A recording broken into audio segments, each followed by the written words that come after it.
The great Billy Graham tells the story of having once been invited to preach at a small town revival meeting, and there were various speakers on the dais, but finally it was Billy's turn, and as the keynote speaker, he got up and set about giving an impassioned, hour-long sermon extolling the virtues of the gospel of Jesus Christ. When he was done, he sat back down and was followed by a local citizen who had been invited to give his own personal testimony as a result of his conversion at last year's revival. This man stepped up to the microphone and said, "I'm not a public speaker. I really don't know what to say. All I can tell you is that I'm a truck driver, and one thing that really bugs me is pushy drivers, especially tailgaters. When somebody tailgates me, I used to sort of let my truck drift over a bit to the shoulder and kick up rocks to break their windshield. But well, now that I found Jesus, I don't do that anymore." With that, the man sat back down. Billy apparently was so overcome by this that he stepped back up to the microphone and said, "I spoke for an hour, but in just 20 seconds, this man said more than I ever could about the true work of the gospel in a person's life. Jesus Christ changed him." Change. For many people, both outside the church and within, this is their number one and quite legitimate complaint against our religion. Namely, that it's pretty words, it's nice thoughts, but it doesn't actually do anything. It doesn't really change anything in individuals or in the world. The rubber never meets the road. How about for you? Are there changes you want, you need, you long to have God work in your life?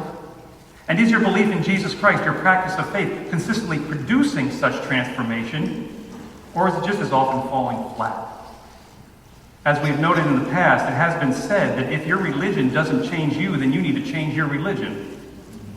As Christians, we are in the life-changing business. Jesus said, unless a person be born again, they cannot enter the kingdom of God. Change, renewal, revival is part and parcel of who we are. And thus, if change is not occurring in our lives as a result of all of this, then we need to do something. And this is exactly what I'd like to talk about this morning. Developing a faith that works tangible change in our lives, in who we are, in how we live, and in the world around us. This morning we pick up the story of Joseph exactly where we left things last week, with everything having entirely collapsed for his brothers. After unknowingly being reunited with their brother Joseph, whom they mistreated years ago, Joseph has been, sort of putting the screws to his siblings, culminating in a charge of grand theft, for which the only innocent player in this whole saga, Benjamin, the baby of the family, must now pay the penalty. Joseph announces that the rest can go free, but Benjamin must remain in Egypt forever as a slave. Everything, obviously, is going horribly wrong for the brothers. God seems to have turned on them. It all seems hopeless. And into this utter despair, one of them, Judah, steps up to speak, and his point is very simple. "We can't go home," he says to Joseph, not knowing that this is his own brother. "We can't go home," he says. "If we return home without Benjamin, our father will die. Dad can't take any more loss, especially this, the baby of the family, his last son by his beloved wife, Rachel. Please, take me instead. Let Benjamin go. I'll be your slave forever. I fear the suffering that would come." It's the most ironic twist. As Joseph was sold off into slavery by his brothers, despite his pleas for mercy, so now one of them is pleading to be his slave as an act of mercy. It's a powerful moment. And notice what it ultimately reveals. Just how much the brothers have changed. We've had hints of this over the last few chapters, but now we discover the true width and breadth of the transformation that has occurred here. Remember what Joseph's older brothers were like at the start of the story? They were jealous and angry, bitter and violent, selfish, cowardly, and uncaring. Acting only in their own interest, they had joyfully sold off their brother and without batting an eye brought tremendous suffering upon their father. But now, as we see, they are humble and contrite and honest. And most especially, in this key moment, they are compassionate, empathetic, self-sacrificing, courageous, even noble. A dramatic change has occurred within them, and this, you see, is what the whole story is about. God working a profound change in these people and in this family.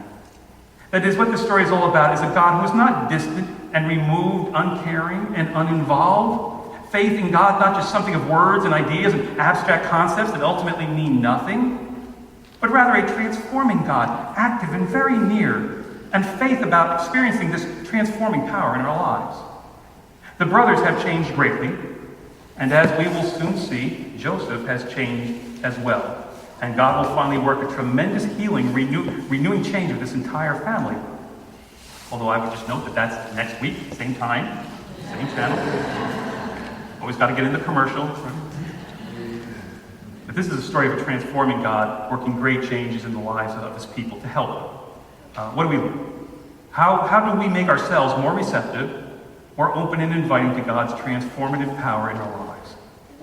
Well, drawing on themes from our text, I'd like to offer a handful of questions, 5 questions, that I believe we need to be continually asking ourselves in order to make this kind of change happen. Question number 1. Am I different from who I was 1 year ago? This, of course, is the first most basic question of change. Essentially, is recognizable change occurring within my life? In Joseph's brothers, there was tangible change. How about us? Think about it for a moment. Are you in any way different from who you were 1 year ago? And by different, I don't just mean maybe a little more gray hair or a little less hair, if that's possible. A little more weight around the middle or a little less money in the bank. I mean, are you somehow a different person? Do you think any new thoughts? Act in any new ways? Do any new things? And if not, why not? Understand right off the top, change is what defines life. Living things change and grow. When this stops, so do we. Change is central to being alive. Of course, that doesn't mean we welcome it. You know, in point of fact, more often than not, we hate it. Even the change we desire, we often resist because change is invariably scary, and frequently it's very difficult. As the old saying goes, we all like progress. What we don't like is change. We want things to get better, but we don't want things to change. But change is part of life, and the wise person knows this, and they actively pursue it. Understand, this doesn't mean that we have to go around constantly altering everything in our lives. It simply means regularly seeking to try new things, to think a new thought, to challenge long-held ideas and beliefs and practices, knowing that this is a process that never ends. You're never too old for this. You never grow out of it. For when this stops, so does your life.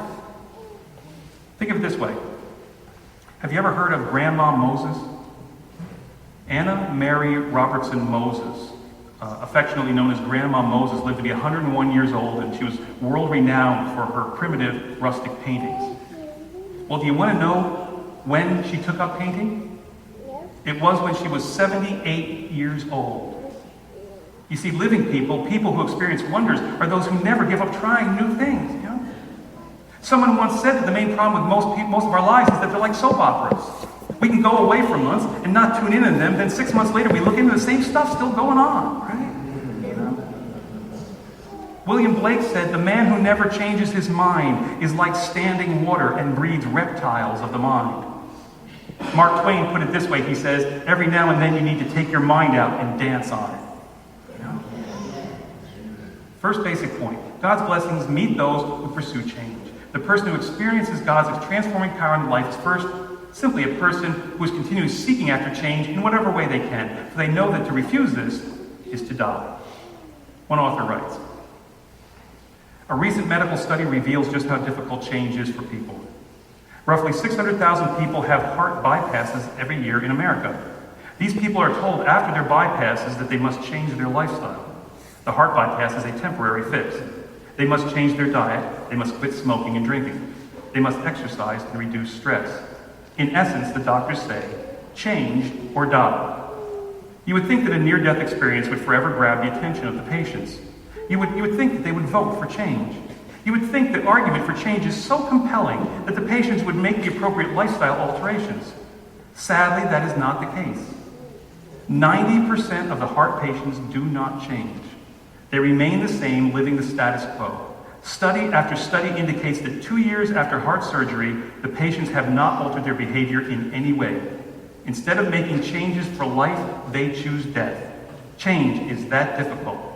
The majority of heart bypass patients choose not to change. They act as if they would rather die. How about us? Are we pursuing change or refusing it? Change is life. Life is change. Question number 1 in experiencing God's transforming power in your life. Am I any different than I was 1 year ago? Question number 2, am I getting better? Returning to the story, notice that the brothers not only changed, but they changed for the better. It's a crucial distinction. Not all change is good, A lot of people change over time, but they seem to change for the worse. They grow more angry, more stubborn, more fearful, more nasty. We all know people like that, don't we, right? Fortunately, it's none of us, right? It's none of us. As you look at the changes that are occurring in your life, are you getting better or are you getting bitter? And just what is bitter? Compared to that, what is better than bitter? That's right. What is better? Well, obviously, it's the higher virtues. It's becoming more Christ-like, more compassionate, more caring, more loving, more giving. And how do you know if you're growing more into His likeness, into this better growth? Well, if you are, then the deeper peace of Jesus Christ comes to you.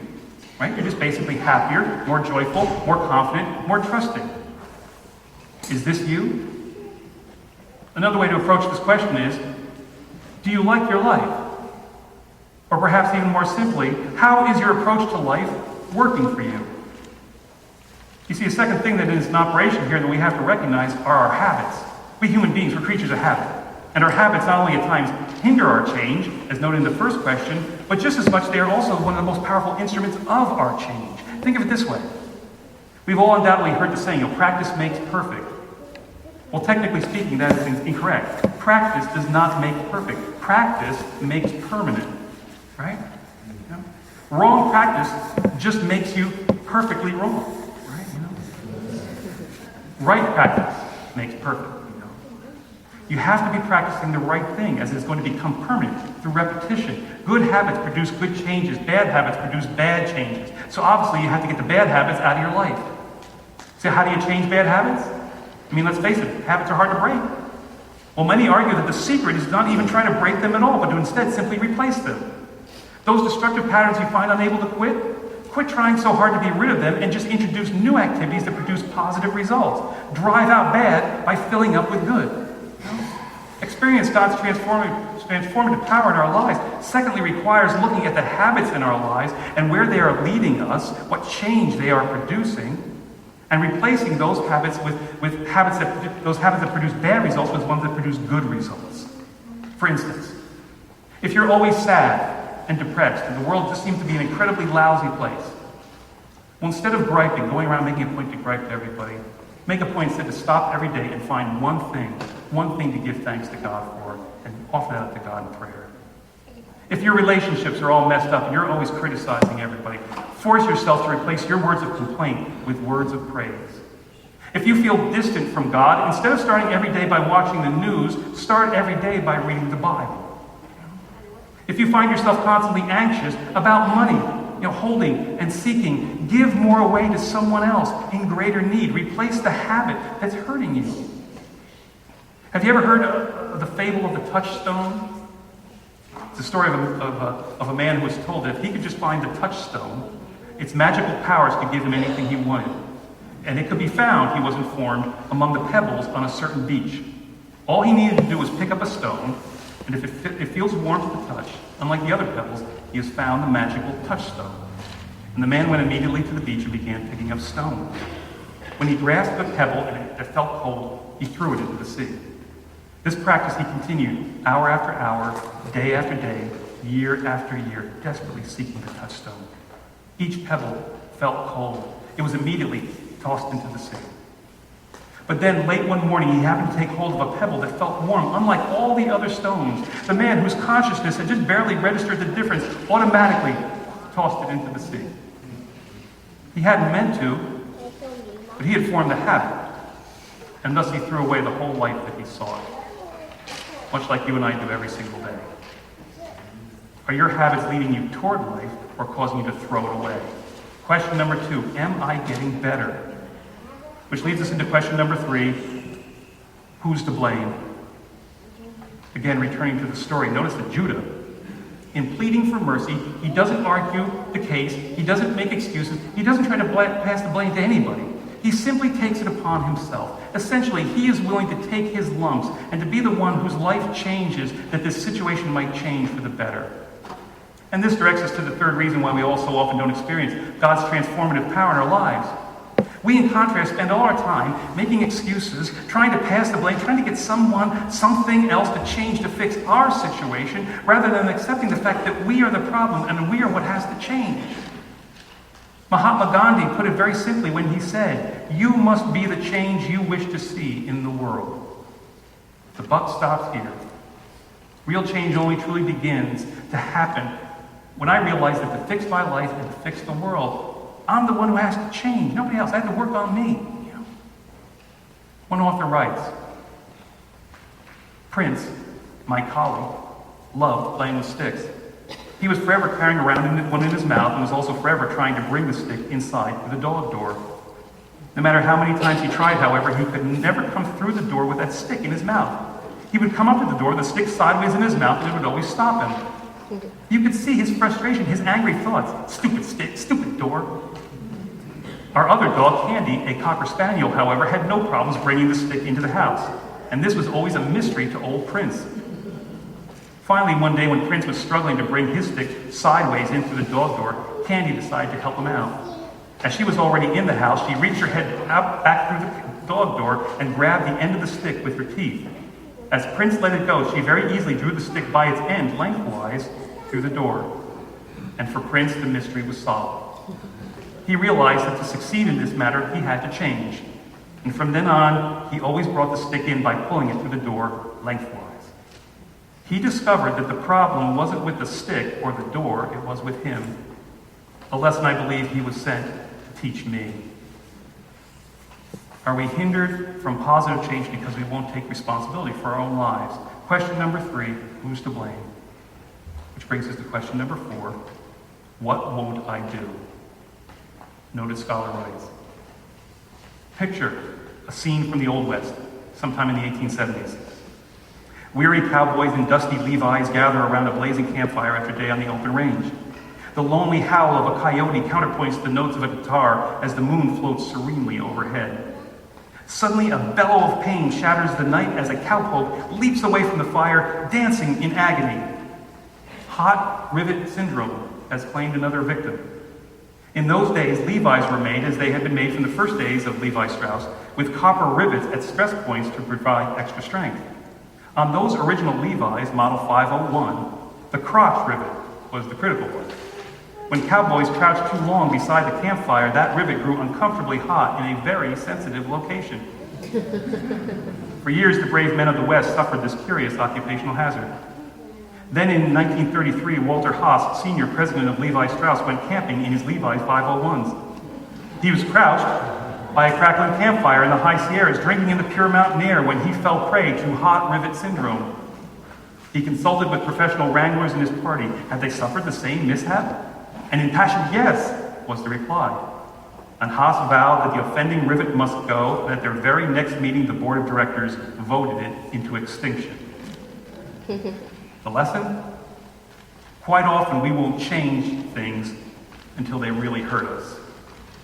It's a sad fact of life, and this is the fourth issue at work in our text today.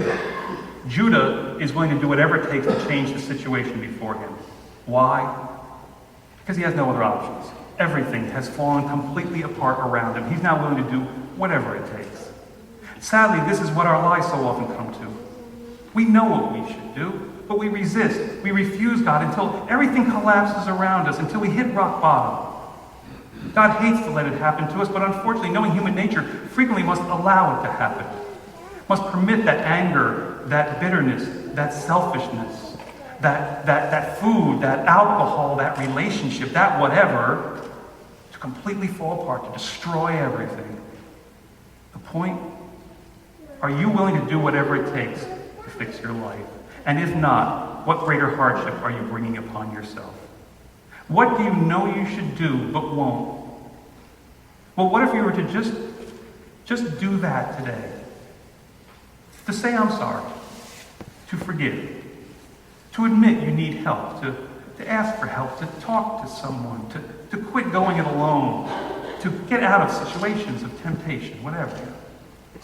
It has been said that every conversion is the story of a glorious defeat. With God, defeat is victory.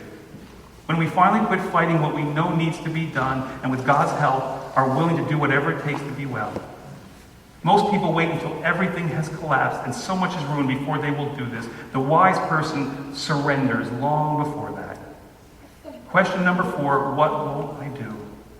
Which leads us into finally question number 5.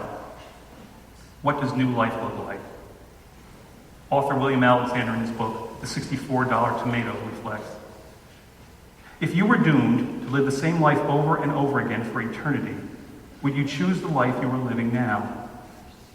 The question is interesting enough, but I've always thought the point of asking it is really the unspoken, potentially devastating follow-up question. That is, if the answer is no, then why are you living the life you are living now? Do something about it. The final point that Judah's actions here direct us to. Everything has fallen apart, but he knows how things could have been from the beginning. He knows what should be, and so he just sets about doing that, how it should be.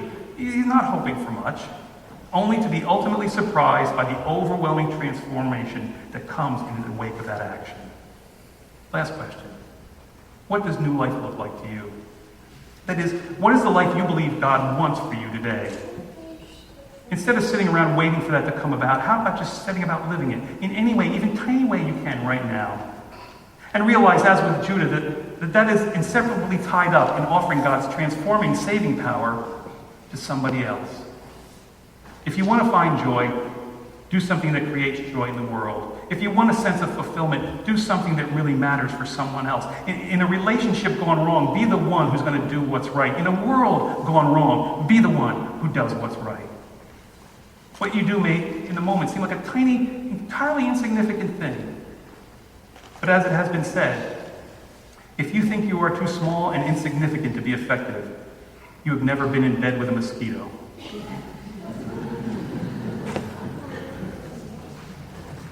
What does new life look like to you? Live that. Ask God to help you just take just one step toward that somehow today. In closing, a true story. A number of years ago, there was an Orthodox Jewish woman who lived in Jerusalem. Needless to say, Jerusalem was and is a dangerous place, and as part of that danger, this woman had been raised to hate Arabs. This was her life, but deep down inside, she wanted something different. She didn't like living this constant mix of hatred and fear. She longed for a life of love and peace. Well, one day at the street market, an Arab terrorist drew a knife among the throng of shoppers and managed to stab 2 young men before fleeing for his life. The crowd of Israelis, incensed, began running after him, a number of them drawing pistols as they ran. The Arab darted across the street, running straight towards the woman who was standing at a bus stop. In an instant, she sized up what was happening, and she stepped directly into the Arab's path and tripped him up so that he fell to the ground. The Israeli mob immediately lunged for him, but almost without thinking, this woman threw herself on top of the man to protect him. The crowd kicked her, they spat on her, they threatened her with their guns, but they could not loosen her hold upon the Arab who she protected as she lay there until the police arrived to take him into custody. Later, when questioned about her actions, the woman answered simply, "If you can save a life, you do it." But in her own heart, as she reflected further, she suddenly realized that the life she had always wanted had come to her that day. Hatred and fear had given way to love and peace. An amazing transformation, all because she just chose to live it that day. How about us? Someone once said, God loves you as you are, but he also loves you too much to leave you that way. God longs to work great changes in our life. Let God's transforming power remake your life. Ask, am I any different than I was a year ago? Am I getting better? Who's to blame? What won't I do? And what does new life look like? Let us join together in singing our closing hymn. It's in the black hymnal of Faith We Sing, number 2140.